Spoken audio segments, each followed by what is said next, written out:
Right, a very quick Tuesday night check-in. Nothing terribly glamorous, just been sorting out the collisions a bit really, so let's have a little quick blat about. Player's got a bit of inertia and gamepad support's in now, so it feels way nicer to play it obviously with the gamepad than the keys, but mostly just been starting to look at some of these especially ropey collisions that I had in there when you're falling off the edges of blocks and things, and the transitions between the ground collisions and the platform ones, so that's, that feels way better now. Still some to do on it, but I only had an hour or so on it tonight and improved it a lot. There's still a few weird edge cases, bollocks, to look at, but I need to do a few more of the sort of bread and butter things really, like at the moment. Any of the sort of enemy collisions and stuff just decrease the health counter at the moment. There's no actual consequences of dying other than the screen shaking a bit, but I need to sort a few of those sort of mechanics out before I do any more glamorous things, I guess. Although it's way more fun adding all enemies and stuff. Bollocks. But you can see these. There's still a few cases that aren't quite right, but it's better. So I'll sort that out properly. Next.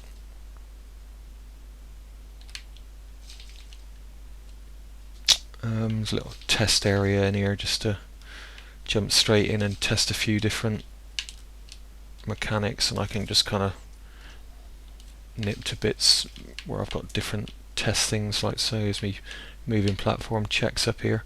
Going to add in some platforms that work on path following as well, rather than just the vertical and horizontal ones, because that'd be interesting, because then you can kind of do things like minecart rides and stuff like that, which would be interesting, so I might do something like that. At the moment there's no way to kill the enemies, and there's only those little random spots like that just walk around on a timer at the moment, so I need to put in a few that have actually got a bit of intelligence to them, and then all the usual things like stuff dropping from the ceilings and that. I think I should probably show you some of them yesterday. I've got like the sort of typical platformer falling blocks, which when they're on the floor they become part of the scenery. Probably going to turn them into a platform so you can actually take a ride on them when they go back up, because that actually will add some interesting mechanics and a bit of risk reward, because obviously they might be able to access places that there's a risk of getting squashed.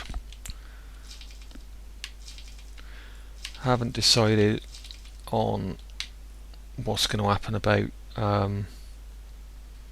whether you're going to be able to kill people or not. I'm not especially keen on doing just the boring kind of Mario bouncing on their head kind of thing, although it'd be easy enough to do it. It's only half a dozen lines of code really, but kind of thinking I might do some kind of mechanic where you've got to actually use things in the environment, like making blocks fall on them and stuff to kill them.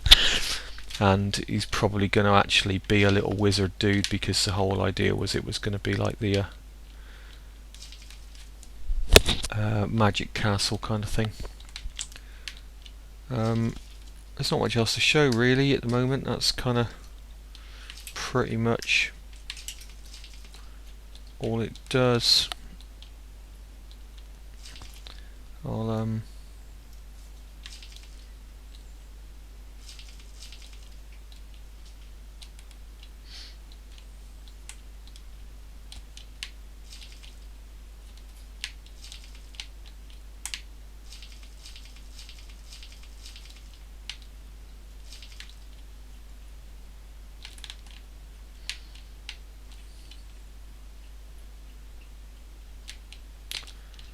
So you're gonna have some you know, invincibility potions, health potions. I think it's probably going to be health based rather than lives. I don't like lives in lives are okay in a shooter. I don't think lives are right when you got a player character. I think you should just have health and then die.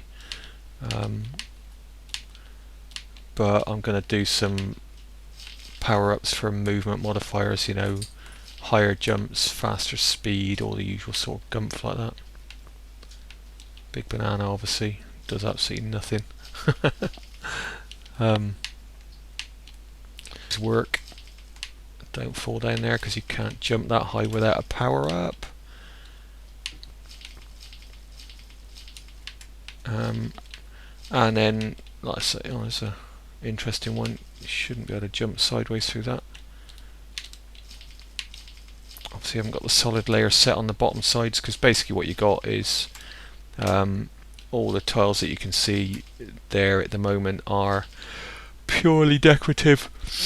The actual collision check-in is done against an invisible layer with just the basic primitives on it for the square edges and the two slope angles. It can actually do any shape because what it does at the start is generates a height map for any tiles in the collision layer, so you can have curves and irregular floors and stuff as many as you want, but I'm only actually using the basically 45 degrees and 22 degree slopes.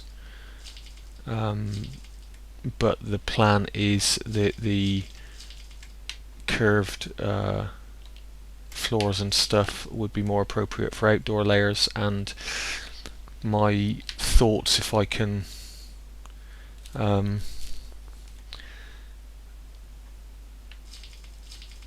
if I do it as a kind of castle-y thing like this, the plan will be that you've got outdoor area, main castle layers, like probably a dungeon type layer as well, because then you could easily, you know, go off to another castle, as it were. Layers can be any size. Levels can be any size or shape, hence like the this one. See, the plan with this, and I didn't wait around long enough to show the boulder, obviously I've shown that before I think, but you notice the screen shake is when the boulder's getting spawned.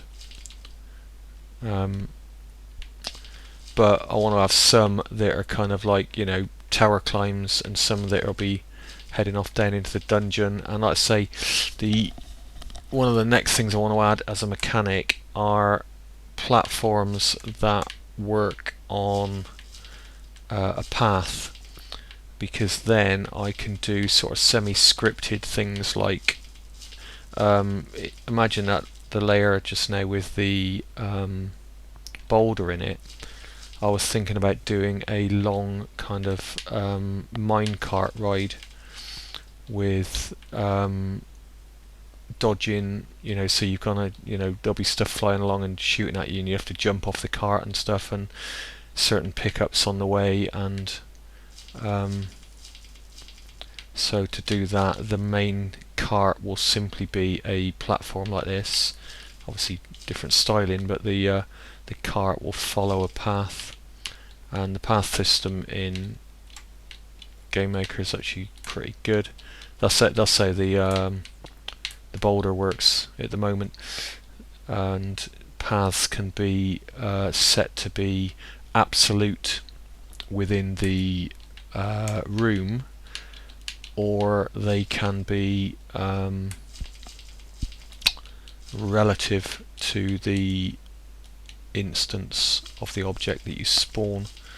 So obviously the relative ones are useful for sort of shoot 'em up games and formations from enemy objects, but for something like the boulder or something like a minecart ride, then you're going to want to use absolute paths within the room so that it's consistent. So I think what I'll probably do next is some mechanism for killing the bad guys. You know, we'll probably just do a Mario stomp for now. I guess, you know, if that's a really super noddy collision check, because it will simply be for now, if the vertical speed is, if the collisions with the bottom edge and the vertical speed is more than or approaching his terminal vertical speed, then it kills the bad guy rather than killing you. Super simple. I'll do for now. Bored now.